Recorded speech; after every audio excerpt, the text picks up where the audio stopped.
mais velho não dormia, não sossegava na cama, não dava conta de ficar deitado. A gente teve que tirar do meio da nossa cama, porque eu já estava grávida do segundo. E do meio da nossa cama, que eu digo, era o berço que ficava no quarto. Pai e mãe de antigamente era meio defeituoso com esses trem, né? Então, o menino chegou do hospital, põe no quarto e tem que ficar vigiando. E nós começamos a notar que ele estava muito inquieto à noite. Os primeiros 6 meses de vida foi assim, mais ou menos tranquilo, e depois começou a dar problema. Fomos ao pediatra. O pediatra, a primeira coisa que falou: tira esse menino do quarto de vocês. Então vamos tirar, vamos catar o pediatra, uma pessoa assim muito especial na nossa vida. Aí tiramos ele do quarto, pusemos no quarto dele, assim. A primeira soneca dele, ou era no meu colo, ou no colo do meu marido, ou na nossa cama. Aí tirava-se aquela criança linda, maravilhosa, com muito cuidado, aquele bebê mais gostoso do mundo, ia pôr lá na cama dele, e a caminha dele tinha espinho. Literalmente. Aí, mãe, esse menino seu está manhoso. Vocês têm que fazer isso. Então, porque o menino estava manhoso, o pobrezinho sofreu, porque a criança sofreu socada lá naquele berço, sozinho naquele quarto. E ele começou a falar e começou a externar pra gente: mãe, tem um bicho aqui no meu quarto. Tem um bicho, tem um bicho. Ele olhava para a parede, punha as mãozinhas no rosto e chorava, e era um Deus nos acuda. Eu já saí daqui dessa casa linda, maravilhosa, que me acolheu tão bem, cheia de abraços hoje, e além dos abraços dos nossos irmãos, eu ainda senti aquele abraço de acolhida na hora que eu entrei aqui. E eu já tinha conhecimento espírita, eu não era uma pessoa leiga.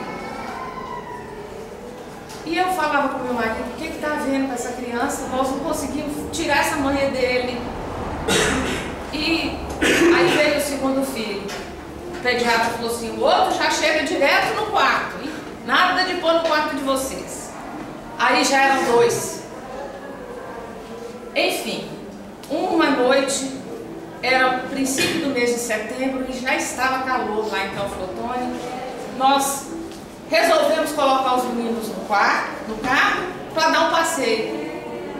O mais velho com 1 ano e 8 meses, mais ou menos, 9, e o mais novo com 4 a 5 meses. Pusemos no carro e fomos passear. E a criança falava assim: vai aqui, e o pai virava, vira aqui, e o pai virava, e vira aqui, e o pai virava, e entra aqui. Quando nós assustamos, nós estávamos no parque de exposições de Teófilo Otoni, porque a exposição agropecuária de lá é no princípio de setembro. Aí ele virou e falou assim: vamos parar um pouco, vamos tomar um guaraná, está muito quente, é bom que a gente esparece um pouco.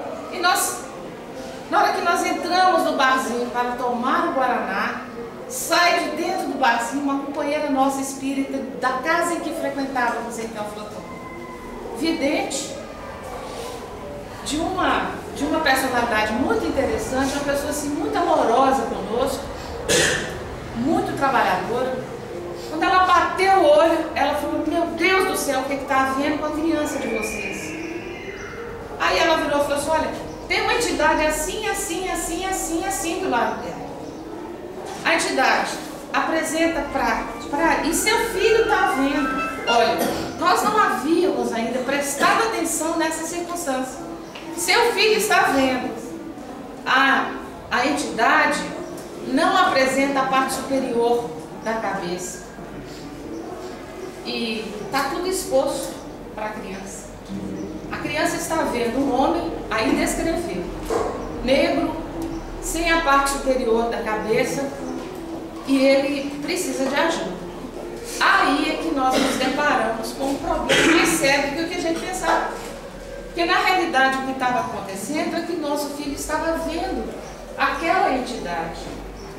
Aí corre para a casa espírita, monta de passe nele, né? Passe, reunião mediúnica. Na reunião mediúnica a entidade se manifesta. Um amigo dele de infância, de juventude, morava em outra cidade, trabalhava numa indústria e manejava 2 máquinas. E um amigo dele deixou uma poça de óleo no chão. Ele não percebeu, parece que a peça vinha na linha de montagem e ele passava de uma máquina para outra. Quando ele passou de uma máquina para outra, ele escorregou naquele óleo, caiu e bateu a cabeça e teve fratura exposta no pé da máquina.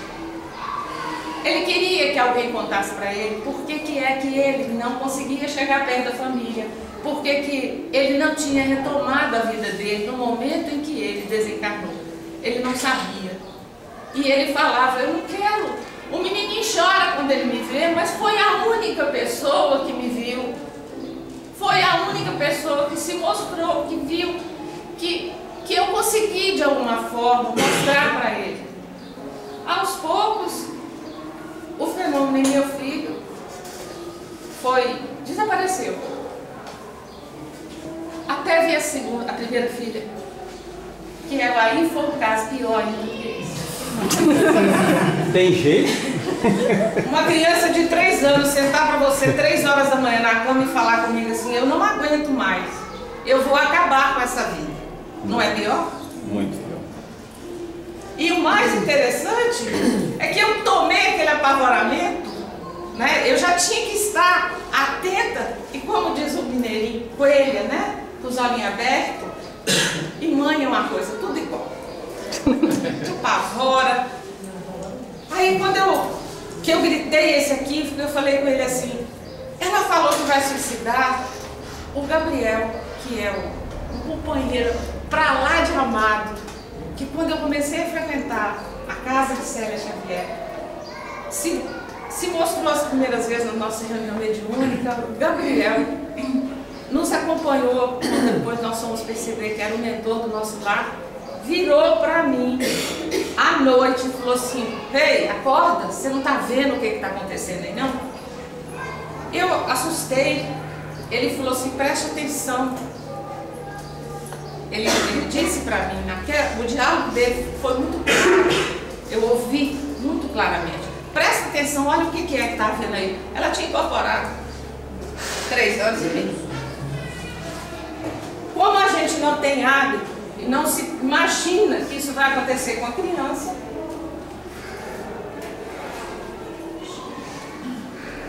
vejamos, e nos últimos dias acontecerá, diz Deus, que do meu espírito derramarei sobre toda a carne, e os vossos filhos e as vossas filhas profetizarão.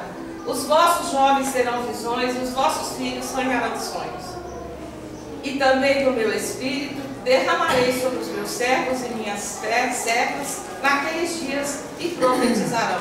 Atos, capítulo 2, versículos 17 e 18. O Senhor quis que a luz se fizesse para todos os homens e penetrasse por toda parte pela voz dos Espíritos, a fim de que cada um pudesse obter a prova da imortalidade. Acho que prova da imortalidade da alma maior que nós precisamos ter é a comunicabilidade dos Espíritos para conosco. Nós, dentro de casas espíritas, graças a Deus temos essa consciência e graças a Deus temos esse portal e esse entendimento, não é? Eu sempre coloco que nesse aspecto nós temos um privilégio muito grande, porque temos um conhecimento nato. Se alguém precisar fazer alguma pergunta, viu, gente? Pode sentir à vontade. Se eu não souber, eu faço o dever de casa e volto numa ocasião e falo com vocês. É com essa finalidade que os Espíritos sempre manifestaram sobre todos os pontos da Terra, e a mediunidade se revela nas pessoas de todas as idades e de todas as condições, entre homens, mulheres, crianças e velhos, sinais do cumprimento dos tempos preditos. Para conhecer as coisas do mundo visível, Deus deu ao homem, e essa questão da natureza material, né? Deus deu ao homem a visão. Então, no mundo material, todos nós temos, a maior parte de nós tem a visão. E nós temos os sentidos, que são os instrumentos especiais. Paladar, tato, olfato, né? A visão, a audição. Com o telescópio, o homem mergulha seus olhares na profundeza do espaço. Com o microscópio, ele descobriu o mundo dos infinitamente pequenos. Então, a visão do homem nos dá essa dimensão. Nós tanto vimos lá nas galáxias, quanto nós vimos aqui no submundo, no intra pequenininho. Para penetrar no mundo invisível, Deus nos deu mediunidade. Os espíritos vêm instruir o homem sobre a sua destinação futura, a fim de o conduzir ao trabalho no bem, e não para lhe poupar trabalho material que deve realizar nesse mundo para seu adiantamento. Evangelho segundo o Espiritismo, capítulo 28, item 8, página 326, da versão da fé. Tá? Durante a infância, o aflorar da mediunidade é quase sempre tão natural como outros tipos de aprendizagem, que vão acontecendo em todas as etapas do desenvolvimento da criança. As crianças têm relativa facilidade de perceber a presença dos espíritos e conviver com eles de maneira fácil e espontânea. Essa espontaneidade, ela se perde porque o adulto interfere. E na maioria das vezes interfere de uma forma não muito correta. Quanto mais natural nós tratarmos a questão da mediunidade em nossos filhos, mais naturalmente eles vão encarar a situação. E eu sei que nesse universo aqui de tantos pais, existem casos que está por aí, vocês sabem, alguns de vocês já conviveram com essa realidade. No princípio, eu vou falar com vocês, é muito difícil. Você descobrir que seu filho está tendo uma manifestação mediúnica, que ele está tendo uma visão que você não está tendo, que você não está tendo direito a interferir, é um negócio difícil. Um dos casos mais emblemáticos que eu pesquisei, e é um caso assim, muito interessante. A menininha, a mãe começou a notar que ela estava com um comportamento diferente, bem diferente. De repente entravam pessoas dentro da casa dela e ou ela se isolava no cantinho, ou ela assim, devagarzinho, ela ia chegando e apalpava a pessoa. A mãe, médium, ostensiva, até onde a gente não imagina que possa ir um médium. E a mãe começou a reprimir o comportamento da menininha. Até que um dia, o pessoal da casa espírita, aí a menina começou a ficar rebelde, a menina começou a ficar perder nota na escola, mudou totalmente o comportamento. Porque entrava uma pessoa dentro da casa dela, ela não entendia o que é que estava vendo. Às vezes entravam pessoas na casa dela, a mãe dela aceitava numa boa. Daí a pouco entravam outras pessoas mais ou menos parecidas e a mãe dela estressava com ela, batia. Ela sofreu. Até o dia que ela falou com a mãe assim: você está proibida de tocar nas pessoas, você fica apertando as pessoas. Aí ela falou: mãe, eu tenho que apertar para saber se eu estou vendo a pessoa mesmo. Porque tem umas que eu aperto e não vejo. Eu aperto e não consigo. Ou seja, ela ia apertar o espírito, né, que ela estava vendo. E como é que ela ia apertar o espírito que ela estava vendo? Era um espírito. Foi a forma que a garotinha encontrou de discernir. Agora imagine vocês o tanto que ela, a criança, não sofreu uma situação dessa. Até a mãe se conscientizar de que ali era um problema mediúnico. Quais são os indícios das crianças quando elas estão começando a se mostrar receptivas na área, né? Em geral, quando a criança começa a mencionar a presença no lar de pessoas que ninguém percebe, a não ser ela própria. Pessoas, às vezes, que são identificadas nas fotos apresentadas pelos pais. Normalmente, familiares desencarnados, entre os quais a criança identifica um em particular que, para a surpresa da família, venha a ser o avô, a avó ou outro parente qualquer.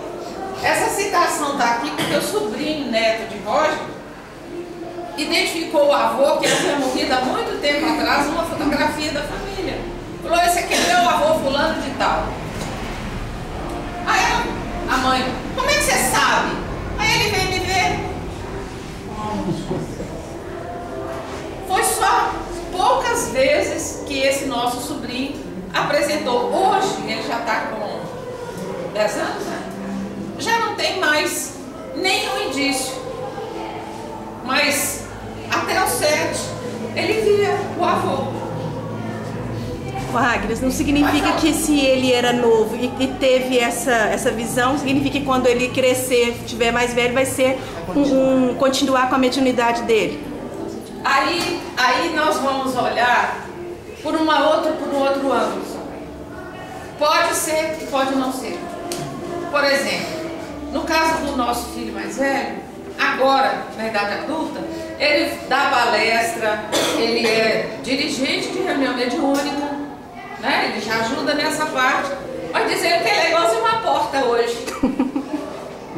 É porque o dom canaliza para a área em que o espírito se compromete, vamos dizer assim. Aí o dom canaliza para aquela área. Em compensação, a nossa filha é médium ostensiva da primeira reunião mediúnica que ela foi, ela deu passividade. Então, cada criança, eu estava comentando com o Eustáquio, nós somos indivíduos. Deus nos cria individuais. Cada um é diferente do outro. Então, o que acontece? Às vezes o indício está lá na mediunidade, daqui a pouco nós vamos ver, isso aí afasta um pouco, dá uma tréguazinha para a criança, não é? Nós vamos ver aqui, né, no prosseguimento do trabalho. Por que isso ocorre com tal naturalidade? O processo reencarnatório prolonga-se até os 7 anos. Isso aí está no Livro dos Espíritos e todos nós sabemos disso, né? Até os 7 anos.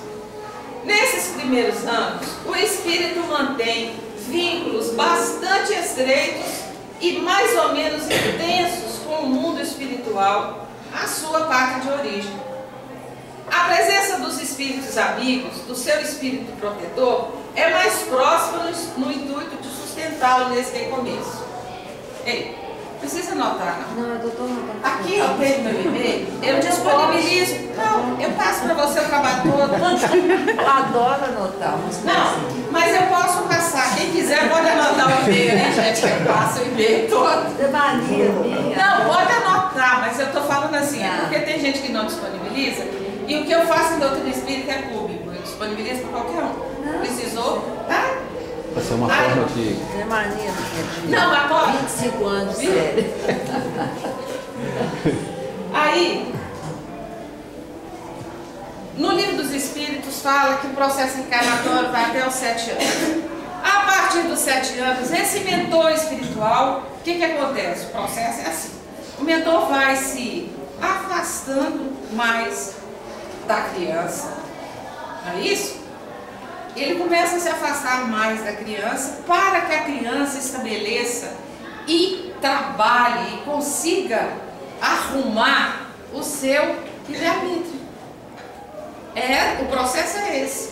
Então, até os 7 anos, a criança está mais protegida, está mais cuidada, e a gente vê isso. A gente vê coisa que acontece, por exemplo, com criança até 7 anos, que se fosse de 8, 10, 11, a gente ia ver que o problema seria maior. Na época que nós frequentávamos a casa aqui, nós tínhamos um companheiro que o menininho dele caiu do 3º para o 4º andar. Não, do 4º para o 2º. Pelo aquele buraco da escada, aqueles prédios mais antigos, tem aquele negócio assim. O menino caiu ali e saiu andando. vai um adulto com ele pra você ver o que acontece, né? Então, nessa hora, depois é que a entidade contou que na hora que o menino caiu, eles seguraram ele lá e deram um jeito dele cair mais suavemente. Então, as nossas crianças, elas são protegidas muito mais, não é? Até os 7 anos.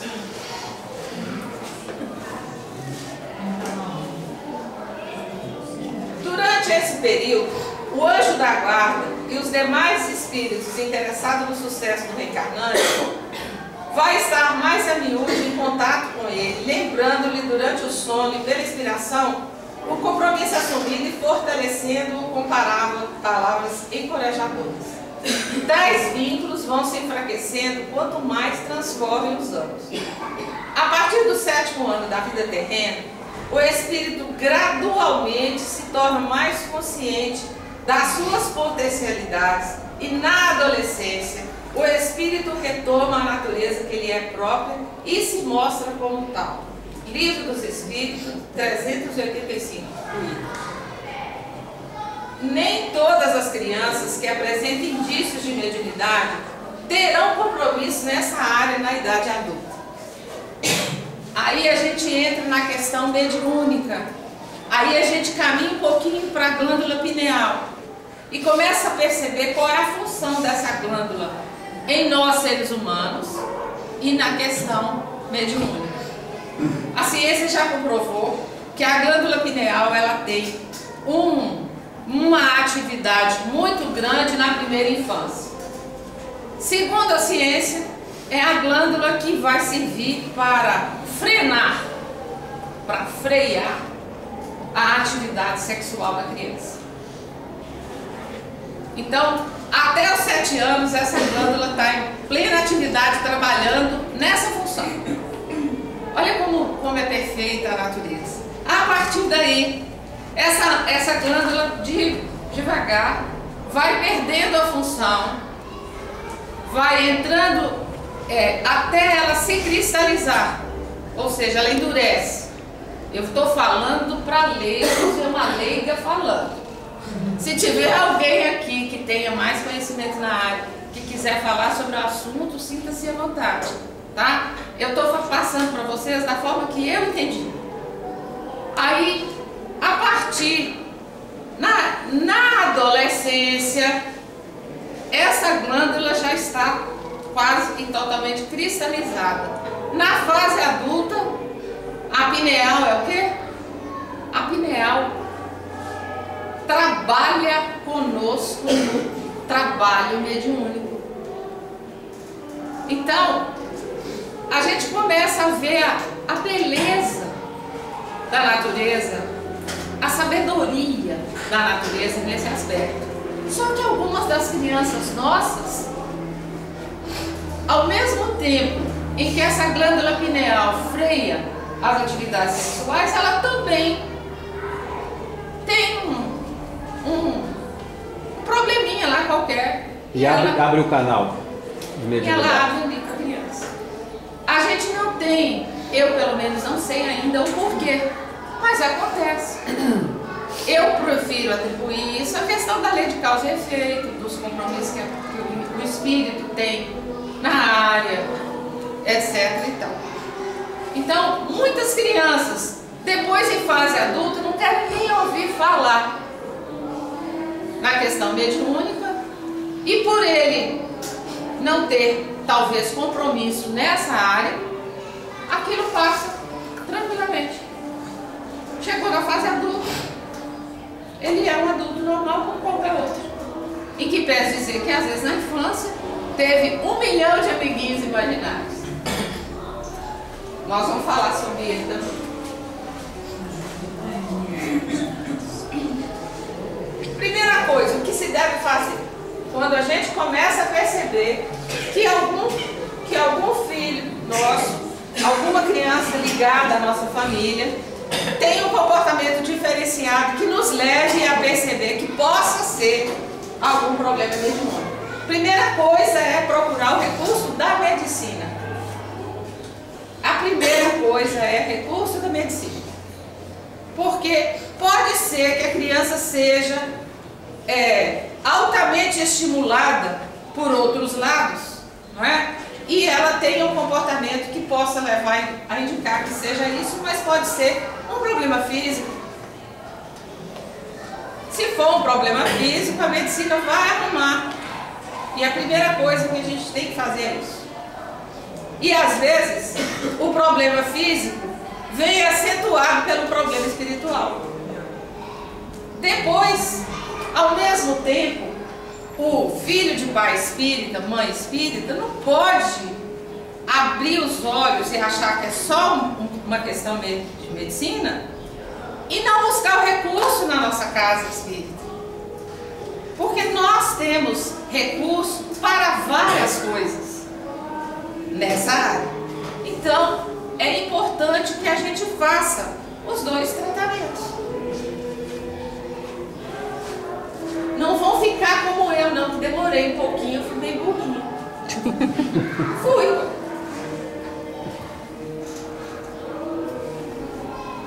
Tem idade ideal? Em que idade se pode ocupar sem inconveniente da mediunidade? O que vocês acham? Qual é a idade ideal para que a gente possa direcionar nossos filhos para uma prática mediúnica? Alguém aí tem alguma noção? Adolescência, vacina? Eu acho quando está alfabetizado, sabe? Para a mediunidade? Para Para aprender a vir. Não, para vir aqui para a casa espírita, na barriga da mãe. Para vir para a casa espírita, na barriga da mãe. Olha, eu vou falar com vocês com pureza de alma, não é ficar vangloriando, não. Dá certo. Entendeu? Quando a gente traz os nossos filhos, essa história de falar assim, quando crescer ele resolve, balela. Deixa ele escolher o nome dele quando ele crescer. Balela. Sabe por que é balela? Porque a obrigação de dar orientação, de dar educação moral para o filho é do pai e da mãe. A obrigação que a escola tem é só a educação formal. E tem gente que acha que deixa lá na escola, que lá na escola é uma escola que tem orientação religiosa. A religiosidade é a obrigação de pai e mãe. É você que tem que passar para seu filho o respeito. É você que tem que passar para o seu filho as questões morais que você já aprendeu. Porque se deixar por conta do mundo, o mundo te toma ele. Pode ser, não tem outra, o mundo te toma ele. Então, gente, não tenham preguiça de levar para a evangelização, não tenham preguiça de levar para a campanha do quilo, não tenham preguiça de ir junto com seus filhos para a casa espírita e estar junto deles.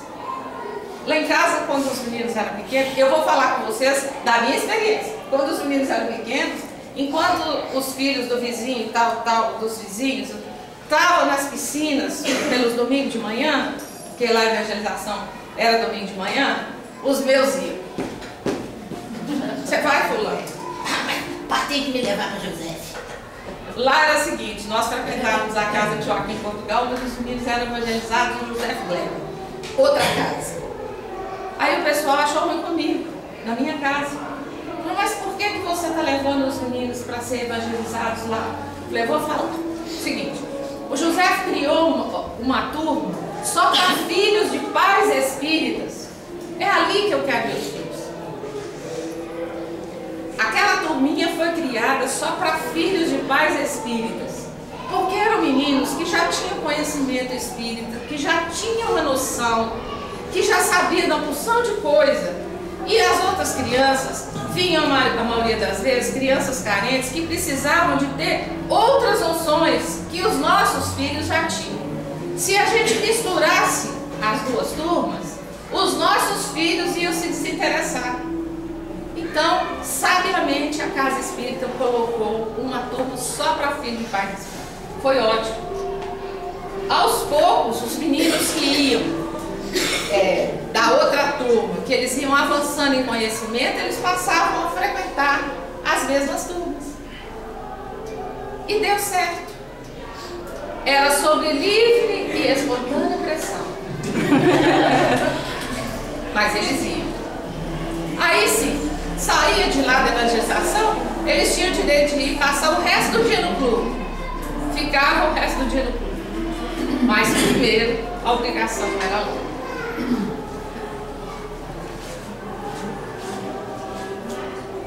Não há idade precisa, tudo dependendo inteiramente do desenvolvimento físico e ainda mais do desenvolvimento moral.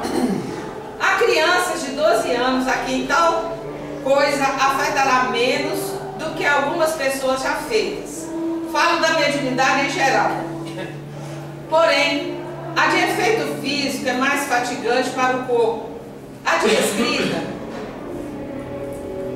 tem outro inconveniente derivado da inexperiência da criança, dado o caso dela querer entregar-se a sós ao exercício da sua faculdade e fazer disso um brinquedo. Livro dos Médiuns, capítulo 18, item 8. Na realidade, as nossas crianças, ela não tem condição de frequentar uma reunião mediúnica. Trazer para a casa espírita é obrigação do pai, mas para fazer atividades compatíveis com o conhecimento, a idade e o tipo de criança. É por isso que as casas espíritas hoje tomam tanto cuidado com a evangelização. O que vocês todos estão fazendo aqui hoje? Já é um cuidado da casa espírita para com as crianças. Então, a prática mediúnica para a criança, que já é uma coisa mais complicada. E eu vou falar assim, é fácil a gente ficar livre da influência de um obsessor? Eu quero a resposta de vocês. Nós somos todos adultos. É fácil a gente se livrar da influenciação do obsessor? E para a criança? Certo? Existem algumas casas espíritas que fazem experiências nessa área. Só que a criança de hoje, ela está mais voltada para outros assuntos. A questão do amiguinho imaginário. E quem quer que seja, muitos outros fatos provam que a mediunidade vidente é muito comum, se mesmo não é geral nas crianças. Isso é providencial. Ao sair da vida espiritual, os guias das crianças vêm conduzi-la ao porto de embarque para o mundo terrestre, como vêm procurar em seu retorno. Mostram-se-lhes nos primeiros tempos, a fim de que não haja transição muito brusca. Depois se apagam pouco a pouco, à medida que a criança, crescendo, pode agir em virtude do seu livre-arbítrio. Então a deixam às suas próprias forças, desaparecendo aos seus olhos, mas sem perdê-la de vista.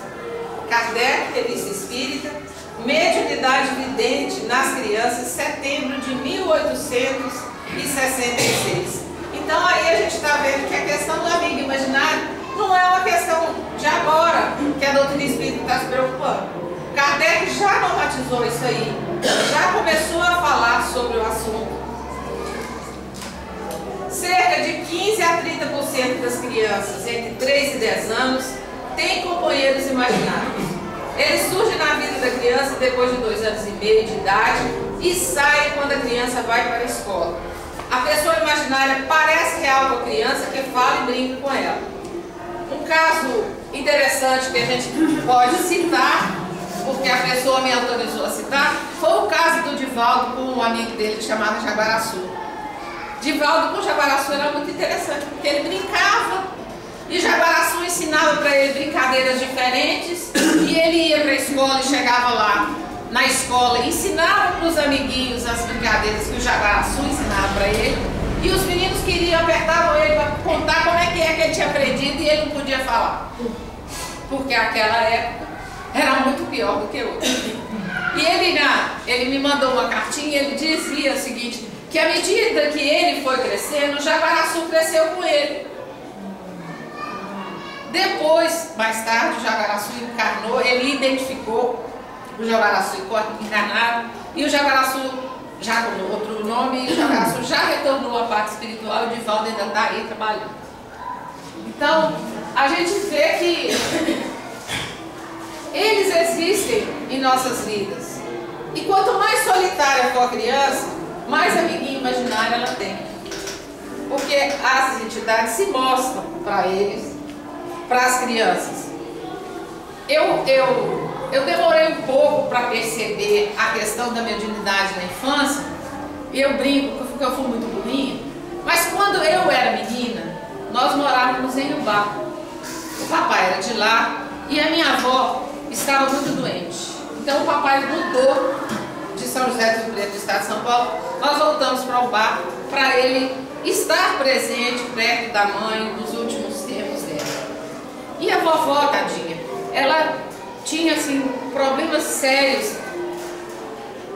e começou a ficar difícil para minha mãe e a minha tia, que eram as duas noras que ajudavam a cuidar dela, manter as crianças na casa em que vovó estava. E os últimos dias dela foi particularmente muito difíceis.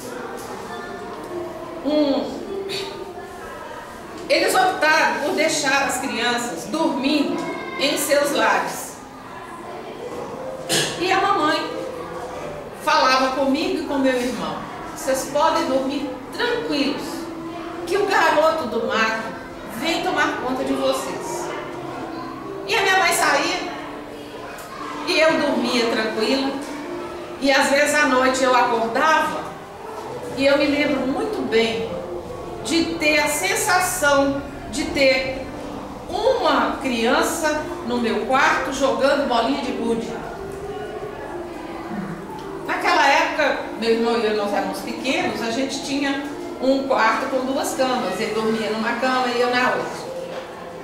Lá para 1h da manhã, mais ou menos, o irmão mais novo do papai falava com elas duas assim: vocês duas ficam aí que eu vou lá em casa. Ô comadre, me dá a chave de sua casa, que eu vou lá de sua casa também, que eu vou lá olhar os meninos.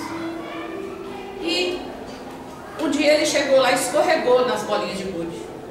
E chegou danado da vida. Olha, comadre, faz favor de falar com o Irineuzinho para tirar essas bolinhas de gude que ele está jogando no meio da casa. Eu cheguei lá, quase que escorreguei pisando nas bolinhas que estão no meio da casa. Aí a mãe falou assim: mas eu não deixei bolinha de gude solta lá, eu saí e não tinha nada. Quem é que jogou bolinha de gude? Como é que isso podia ser possível? E a gente acordava, tanto eu quanto meu irmão, e olhava para o lado e tinha um menino, moreno, bem moreno, sentadinho no canto. E a gente dormia sossegado, seguros de que nada ia acontecer. Mas a mamãe, ela já tinha conhecimento espírita, ela já sabia, ela trabalhava mediunicamente em outra linha, né? Porque a família trabalhava toda numa mistura danada de candomblé com umbanda e doutrina espírita, mas ela já tinha conhecimento. Então ela sabia que ela pedia uma entidade que tomasse conta de nós e nós estaríamos seguros naquele lugar.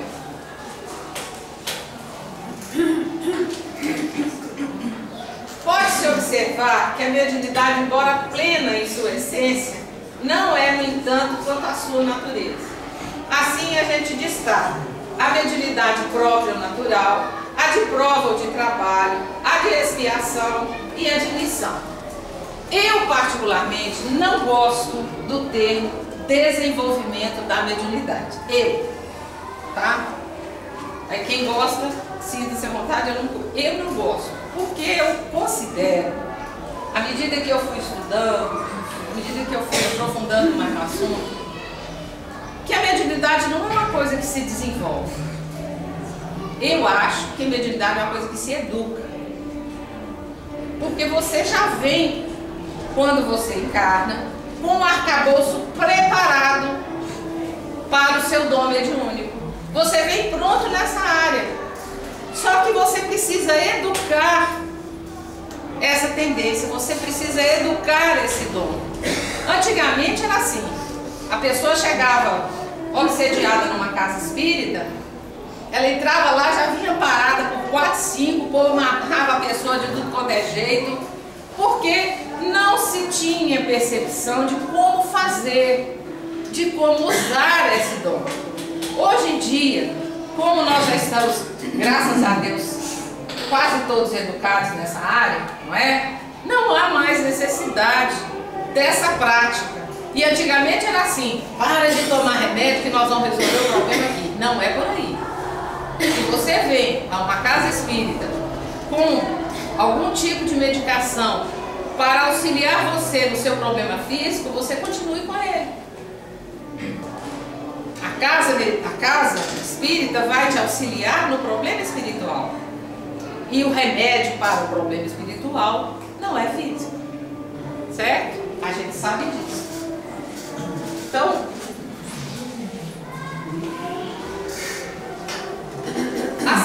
aspectos da mediunidade própria ou natural. A sensibilidade mediúnica é resultado do trabalho perseverante do espírito no esforço evolutivo através de inúmeras reencarnações. Conquistada essa sensibilidade, transforma-se num patrimônio, num atributo do espírito, patrimônio transferível de sua individualidade. Principalmente esse negocinho aí, que a espiritualidade tem nos avisado que é a forma mais refinada de fenômeno espiritual, que é a intuição. E nós, normalmente, fazemos de conta que ela não existe em nossa vida. Pode falar.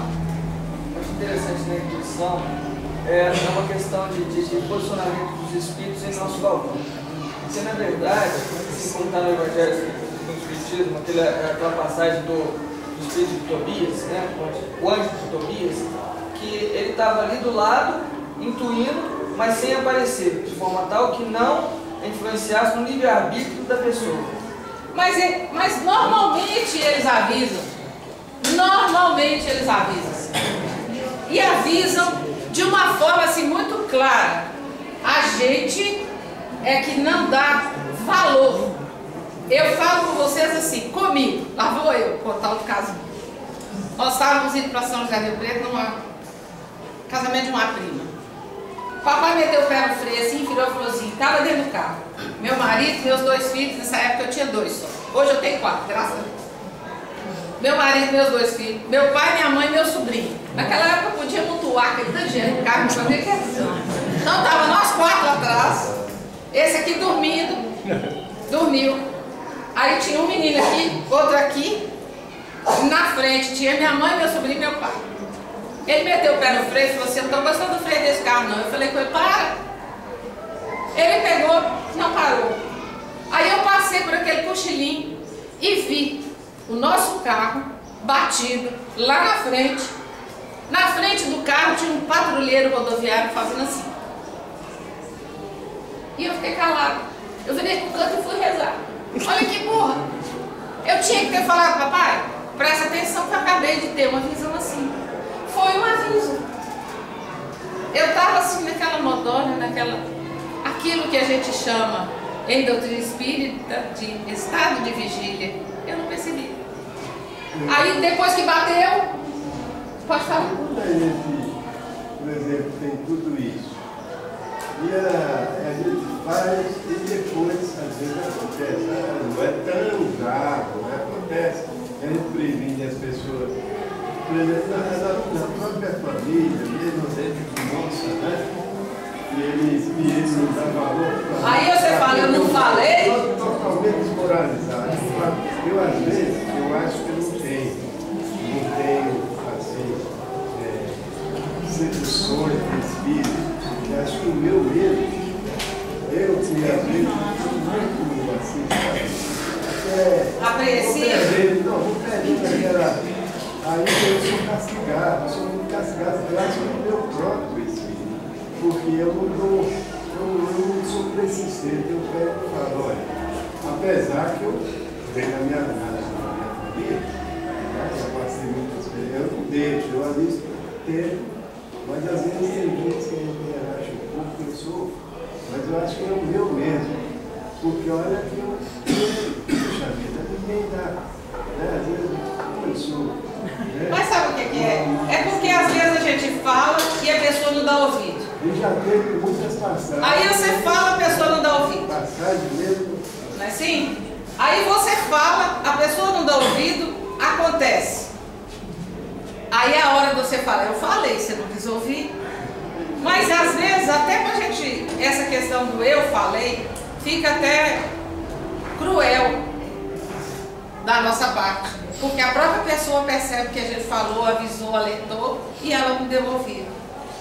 Só que muitas vezes, aquilo que parece que você alerta a pessoa, você alerta. A pessoa pode até parecer que não deu ouvido, mas ela fica atenta. Aí não acontece nada, porque ela estava atenta ao problema.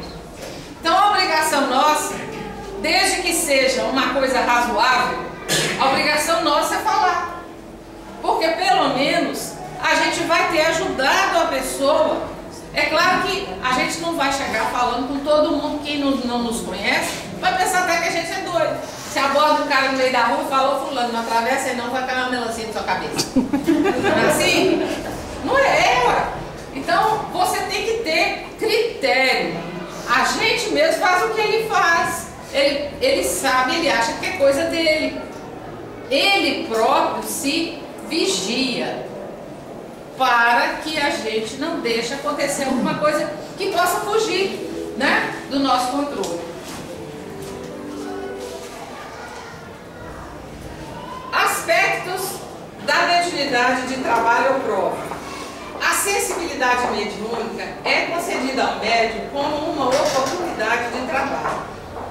Segundo programação no plano espiritual, antes da reencarnação, podendo ser suspenso por iniciativa da própria espiritualidade. Seu despertar é quase sempre cercado de recursos alentadores com vistas à segura orientação do médico.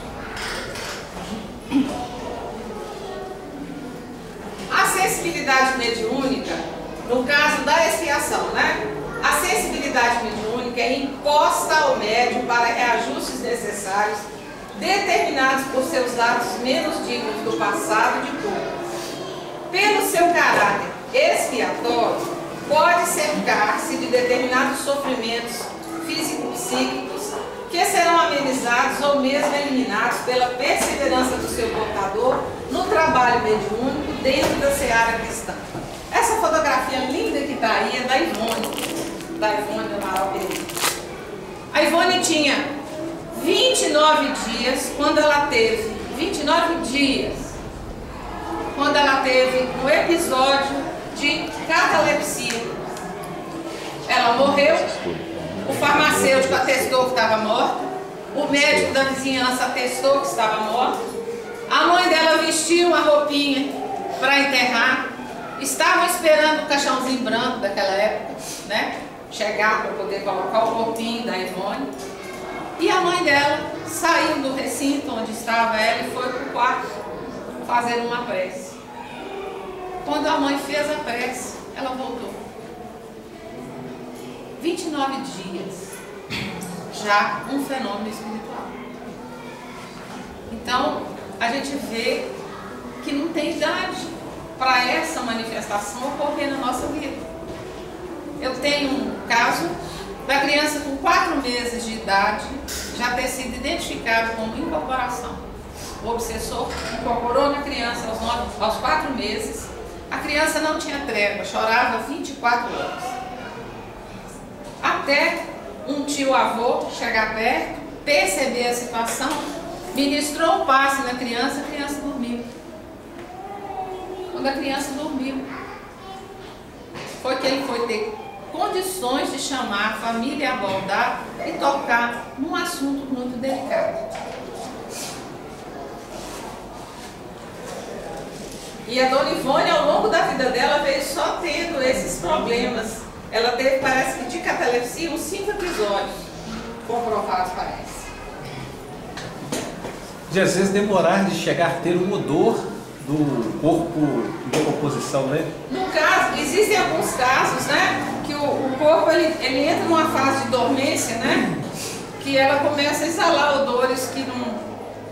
até que a pessoa tenha condição de o espírito voltar. Hoje, com as modernas técnicas médicas, isso aí quase que não acontece mais. Mas naqueles anos, que o povo desmaiava lá, já pensava que morreu, né? Ia imaginar nunca que um corpo daquele jeito seria uma questão. É por isso que fala, né, quando exuma que abriram as túmulas daquela época, tinha muito corpo virado de cabeça para baixo, porque eram episódios recorrentes. Porque era preciso que se mostrasse isso também. Era preciso que a humanidade também atentasse para esse fenômeno. Não era só Jesus cuidando de Lázaro lá no túmulo. A partir daí, a humanidade começou a prestar mais atenção, né? Aí, nos idos de 1700, 800, era um tal de chegar espelho no nariz da pessoa para ver se tinha alguma movimentação de respiração. E muitas vezes a pessoa nem respirar não respira, porque ela entra em uma fase de dormência mesmo, que não tem jeito, né? Só com essas modernagens de hoje que a gente sabe o que é. Olha, e aconteceu com um ator nos anos 60, 70, né? Ele foi... Como é que chama? Paulo Cardoso. Eu lembro, né? E ele foi... Sérgio Cardoso. Eu falei, vi que tinha uma coisa. Eu também assim, eu não tem isso não. Mas você já detonou o assunto, foi bom. Vai ver que sopraram ali para ele. Convém lembrar que, além dos aspectos anteriormente referidos, excepcionalmente, podemos encontrar médiuns que são verdadeiros missionários do plano espiritual entre os homens, os quais, pelos seus elevados dons morais e espirituais, se tornam, a título de testemunho e instrumento da vontade divina em favor da humanidade. A gente cita aqui essa figura querida nossa, né?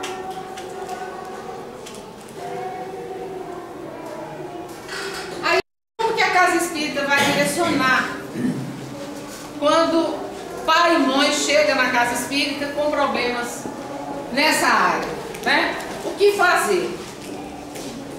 Aqui é só como é que fala? É só uma recordação, porque eu acho que isso aqui já está sendo feito aqui, né? Haverá inconveniente de desenvolver mediunidade das crianças? Certamente e sustento mesmo que é muito perigoso, pois que esses organismos débeis e delicados sofreriam por essa forma grandes abalos e as respectivas imaginações excessivas sobre a excitação. Assim, os pais prudentes devem afastá-la dessas ideias ou, quando nada, não lhes falar do assunto senão do ponto de vista das consequências morais. Livro dos Médicos. Na época de mim, criança pequena, que eu morei lá em Ponte Nova, eu já morei num tanto de lugar. O papai era gerente da Mesbla, né? Então, onde a Mesbla mandava, ele ia. A Mesbla tinha escritórios regionais assim, e onde ele ia, a gente ia. Uma porção de garotos. Eu vi uma situação belíssima de um trabalho feito com o copo. Porque naquela época, as crianças daquela época, e mesmo posteriormente, tinham uma febre de querer brincar com a brincadeira do copo. Chamava brincadeira do copo. Quando eles, como eu vi aquilo de forma muito séria, era o casamento do pessoal que a casa nós morávamos num sobrado. Embaixo a gente morava, em cima moravam os donos do sobrado. E eles iam casar uma filha. Então, no dia de casamento de filho, vem aquele tanto de parede de fora, aquele tanto de amigos e tal. Como a casa não tinha lugar para hospedar todo mundo, a mamãe se prontificou a hospedar um pessoal para eles. E veio uma senhora do Rio de Janeiro, que era uma mãe de santo do terreiro do Rio de Janeiro. Chique. Veio ela e a neta. Eu ótimo, né? Porque onde eu estava, a menina estava junto, eu tinha carência de irmã, porque eu era filha única. Então qualquer criança que vinha ali mais ou menos de idade, para mim era ótimo, né? E nós ficamos muito amigas, eu e a menininha. E uma jovem veio e estava assim, num sufoco danado, porque chegou uma notícia no Rio de Janeiro que o irmão dela tinha desaparecido. E já tinha uns dias, mais de uma semana, que esse rapaz estava sendo procurado no Rio de Janeiro e ninguém achava, nem achava. Essa senhora sentou na minha casa, na mesa da minha casa, e falou assim: vamos procurar esse rapaz. Ô, gente, e pôs lá aquele papel, aquele tanto de papelzinho. Era com as letras? Com as letras. As letras formam palavras, né?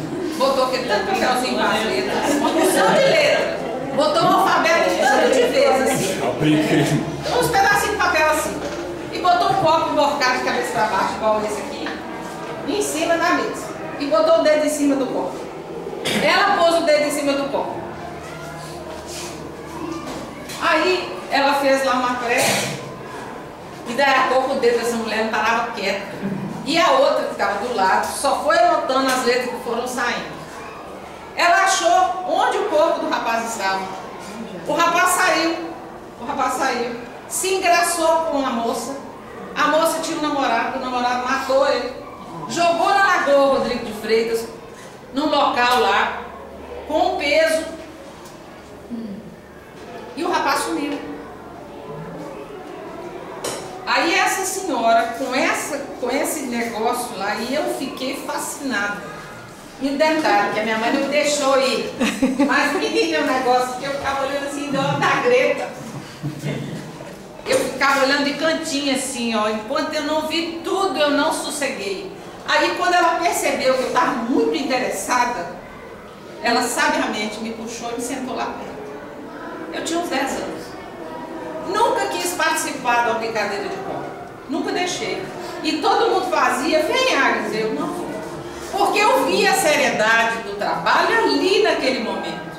No dia seguinte ela ligou para o Rio de Janeiro, passou as coordenadas do lugar, puseram mergulhador no lugar lá daqueles corpos de bombeiro e tal, e pegaram o corpo do rapaz. Então, mostrou para mim, aos 10 anos, que a prática mediúnica é uma coisa séria, muito séria. E eu nunca quis. Em compensação, nós tivemos um caso de jovens que resolveu fazer a brincadeira do copo e fizeram as brincadeiras do copo, e a entidade começou a mandar nos jovens. E eles, tolamente, com 16, 15, 14 anos, embarcaram na situação. Eles foram de tal forma... Pode ficar tranquilo. De tal forma que eles passaram a ser escravos da entidade que estava ali. Pronto.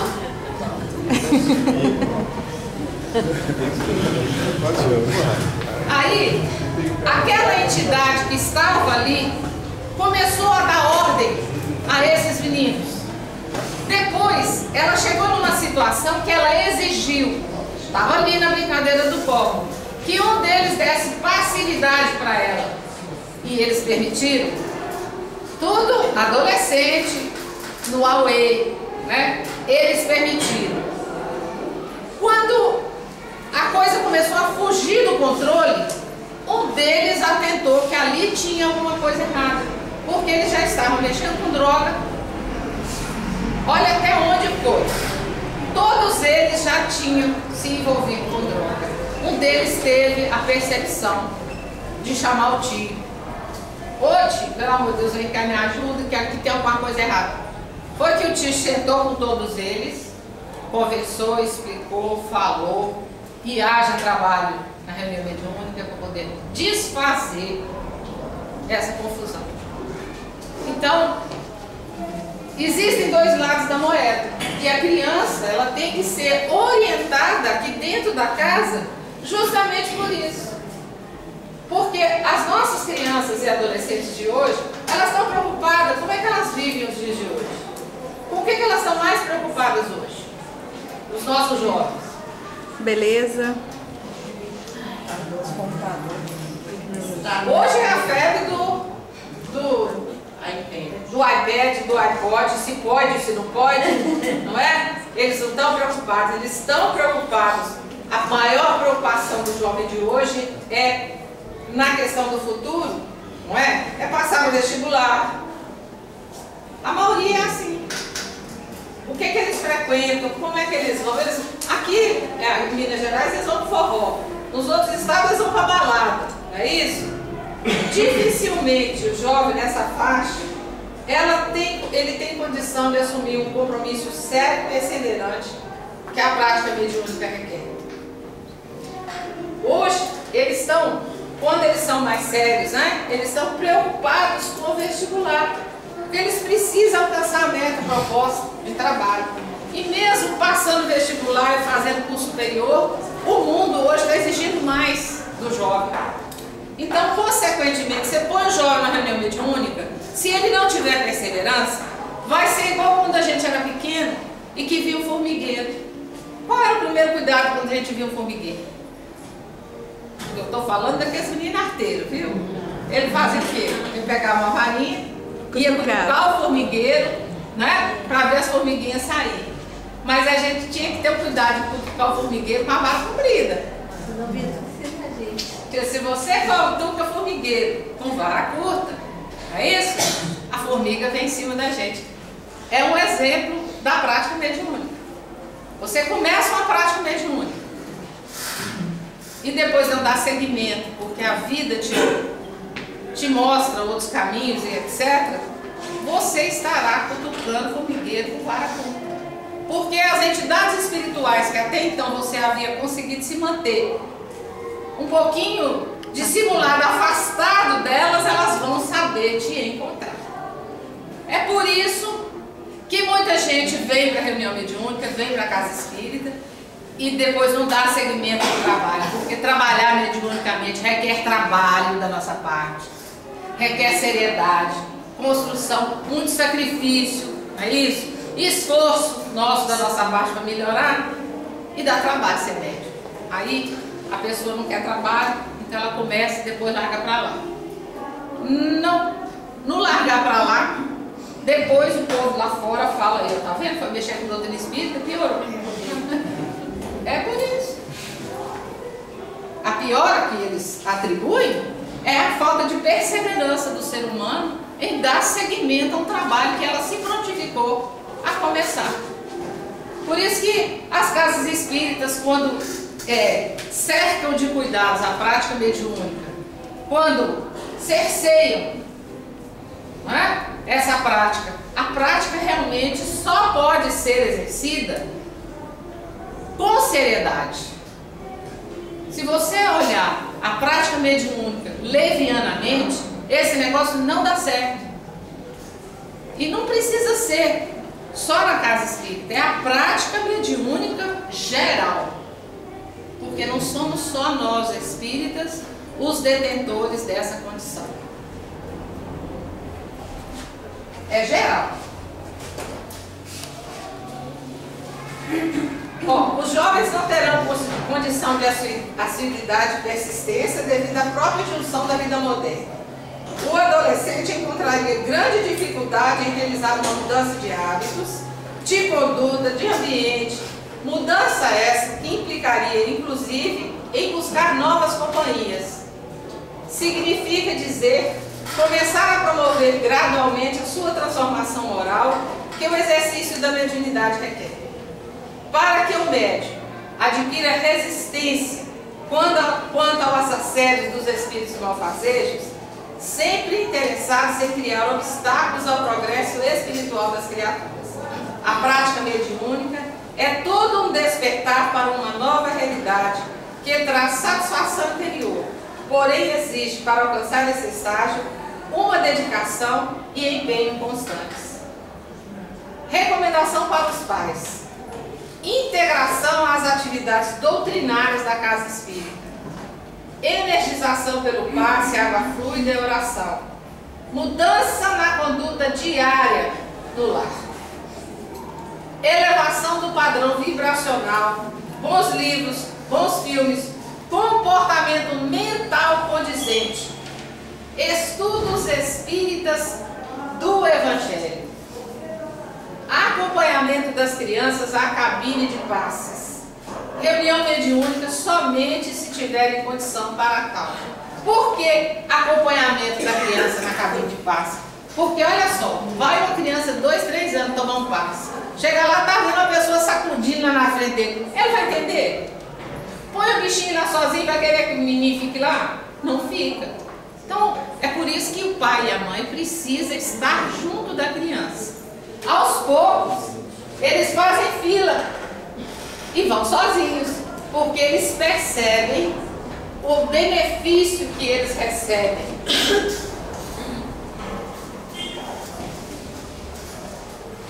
Há, no entanto, crianças que são médicos naturalmente, quer de efeito físico, quer de escrita e de visões. Apresenta isso o mesmo inconveniente? Não. Quando numa criança a faculdade se mostra espontânea, é que está na sua natureza e que essa sua constituição se presta a isso. O mesmo não acontece quando é provocada ou sobreexcitada. Nota que a criança que tem visões geralmente não se impressiona com estas, que lhe parece coisa naturalíssima, a que dá muito pouca atenção e quase sempre esquece. Mais tarde, o fato lhe volta à memória e ela explica facilmente se conhece o Espiritismo. Livro dos Médiuns, capítulo 18, item 76. Existem alguns casos excepcionais que se permite a educação mediúnica em adolescente. Quando a família for espírita e tiver encaminhado os filhos desde a infância para a evangelização, e tendo o jovem adquirido conhecimento e vivência no centro espírita, apresentar maturidade para o exercício mediúnico. Kardec mostra, na época de Kardec, um caso muito interessante. Gabriel Delane, que é esse espírito assim, notável que a gente tem notícia, que trabalhou tanto pela doutrina, quando tinha acho que uns 10 anos, foi na casa de um amiguinho. Chegou lá, a mãe do amiguinho contou para ele e tal, que queria saber essas coisas de espírito, como é que era, como é que acontecia, porque ela estava acontecendo dela estar tendo notícia do pai dele, do pai dela, e ela queria mais notícia do pai dela e não sabia como fazer. Ele virou e falou assim, eu sei. E a época de Kardec está lá na Revista Espírita. A época de Kardec, ele conduziu uma reunião mediúnica na casa da mãe do amigo dele lá, e conduziu com sucesso. Mas ele, desde pequenininho, ele ia, o pai e a mãe de Gabriel Delane participaram da codificação. Não é a realidade das nossas crianças de hoje. Mesmo as crianças de hoje que estão nas casas espíritas, a gente tem que ter muito critério para ver se esse exercício mediúnico, ele vai ter segmento. Para as crianças, a recomendação para as crianças: atividades compatíveis com a sua idade e necessidade. Nós não podemos pegar uma criança que não foi alfabetizada e entregar para ela um livrinho de historinha. Não é isso? Energização pelo passe, água fluida e oração. Não. Não é conveniente levar a criança à reunião mediúnica. Eu estou vendo o relógio. Você não está vendo que eu estou correndo? Estudos espíritas do Evangelho. Acompanhamento dos pais na cabine de passe e, quando a criança é alfabetizada, desenvolver o hábito da leitura. É importante isso aqui em casa, gente. Estudo do Evangelho à luz do conhecimento espírita.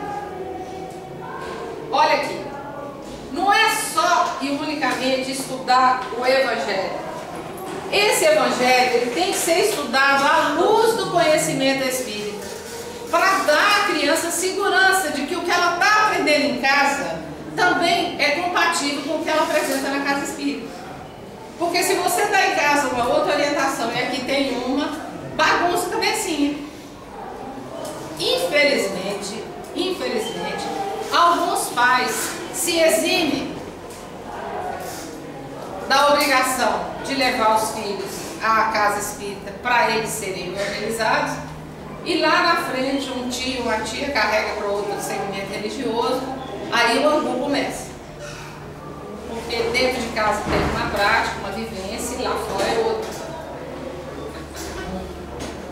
E muitas vezes, às vezes, dentro das nossas casas, a gente está vendo filhos de parentes e tal, que você sabe que se trouxesse para a casa espírita haveria um auxílio maior, e no entanto você não tem esse direito, e às vezes a gente fica até aflita, porque sabe que seria uma conduta melhor para determinados casos.